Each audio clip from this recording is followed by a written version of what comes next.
السلام علیکم ورحمۃ اللہ وبرکاتہ۔ اسلامی تاریخ۔ قابیل اور حابیل حضرت آدم علیہ السلام کے دو بیٹے تھے۔ دونوں کے درمیان ایک بات کو لے کر جھگڑا ہو گیا۔ قابیل نے حابیل کو قتل کر ڈالا۔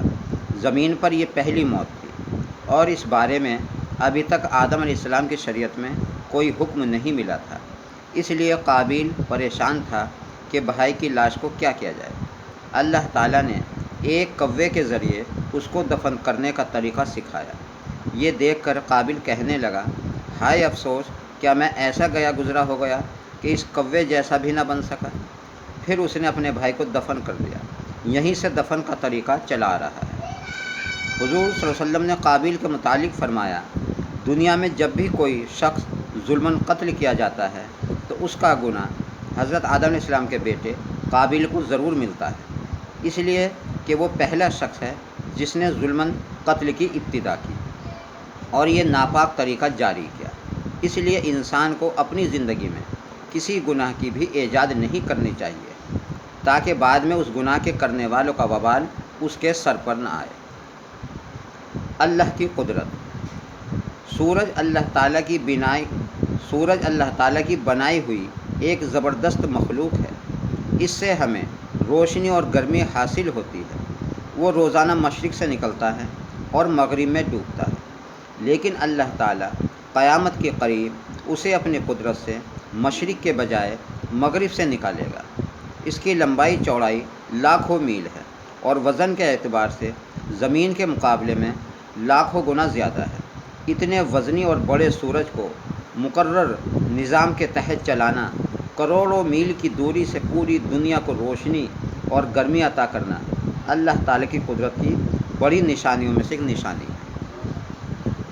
ایک فرض کے بارے میں۔ دین میں نماز کی اہمیت۔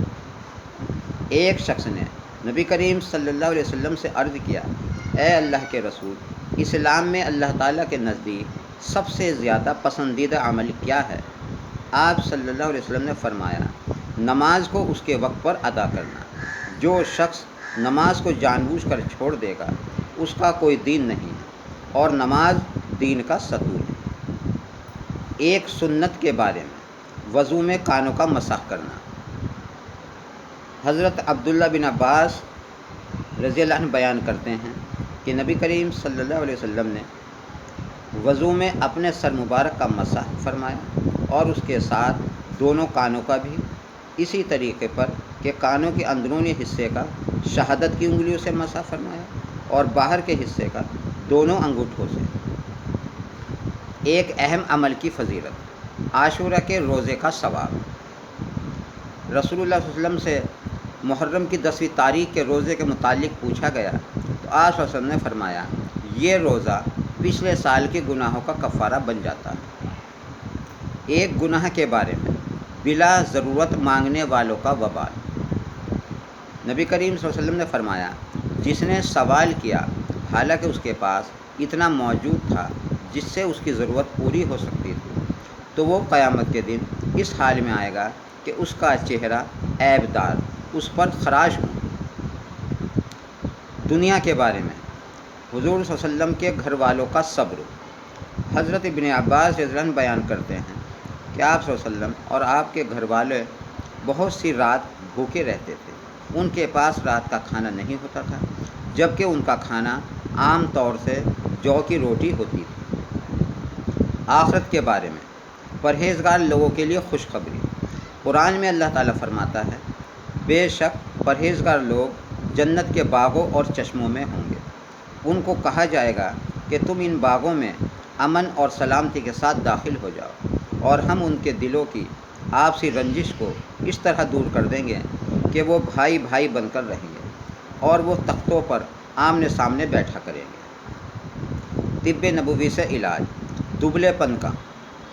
حضرت عائشہ رضی اللہ عنہا فرماتی ہیں کہ جب میری والدہ نے مجھے آپ صلی اللہ علیہ وسلم کے پاس رخصت کرنے کا ارادہ کیا تو میرے دبلے پن کا علاج کرنے لگی، مگر کوئی علاج کارگر نہ ہوا۔ پھر میں نے تر کھجوروں کے ساتھ ککڑی کھانا شروع کیا تو میں معتدل جسم والی ہو گئی، یعنی میرا دبلا پن دور ہو گیا۔ قرآن کی نصیحت۔ قرآن میں اللہ تعالیٰ فرماتا ہے، کیا یہ لوگ زمین میں چل پھر کر نہیں دیکھتے کہ ان سے پہلے لوگوں کا کیا انجام ہوا؟